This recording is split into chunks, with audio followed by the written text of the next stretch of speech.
Hi. Okay, so I just wanted to share this tip that I came across yesterday. So I was watching Roots and Refuge. They're a homestead. It's a homesteading channel. It's a family. And she mentioned this writing tip about utilizing your outlines, right? So you make an outline of whatever it is you're going to talk about, and when you go to sit down and write, sometimes if you write, sometimes you sit down and it's like you don't really know what to say or how to get started. But if you have your outline, then you can kind of jump to a different part that you do know what you want to say about, right? And I was watching the video, and I thought, I do that. Like, I just kind of naturally do that, not necessarily off of an outline. But yeah, I just do that. And I can't recall, I don't really remember ever learning that in school though. So yeah, I don't remember it. Not to say they didn't teach us that, but I don't remember learning that. Now, we did outlines, just as a means, like basically like you would have chapters in the front of a book.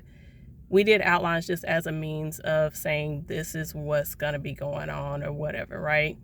And honestly, if I think about it, I would say from a research paper aspect, we may have been got a little more pushed to kind of jump around some, like just, have you worked on this part yet?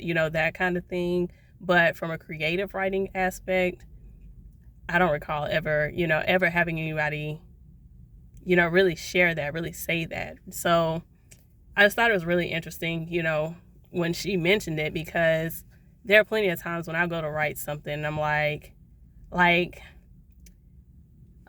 just kind of sit down because there's something in my head and I'll just have it and it'll just be flowing. But it's like, this really isn't a starting point, right? It's like, this isn't the beginning. And most times I will have the end before I have just about anything else, right?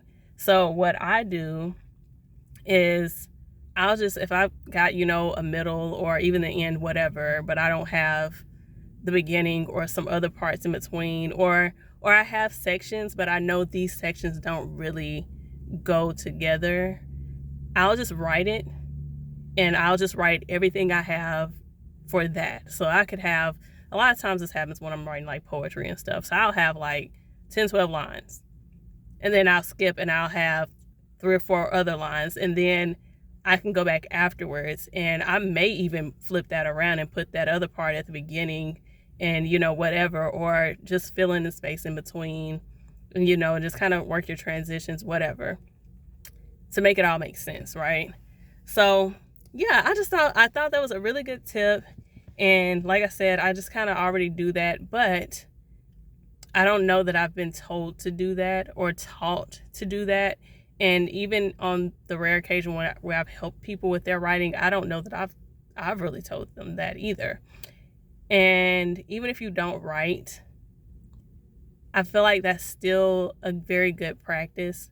So, when you're working on something, and I think she actually talked about this in her video as well. When you're, trying to do something and you kind of, some things, but you don't really know where to start. There are plenty of cases where it's okay to just jump in, That's not the case with everything, obviously.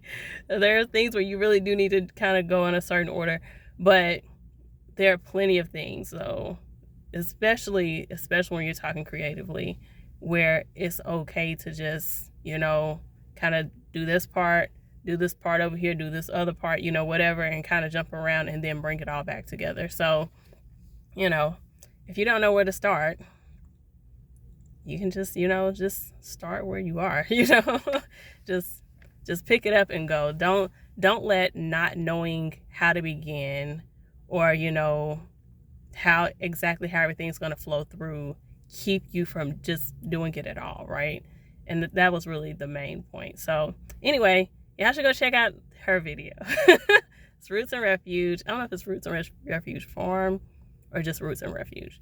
But anyway, Y'all should check them out. I love them. They're great. That's all. Bye.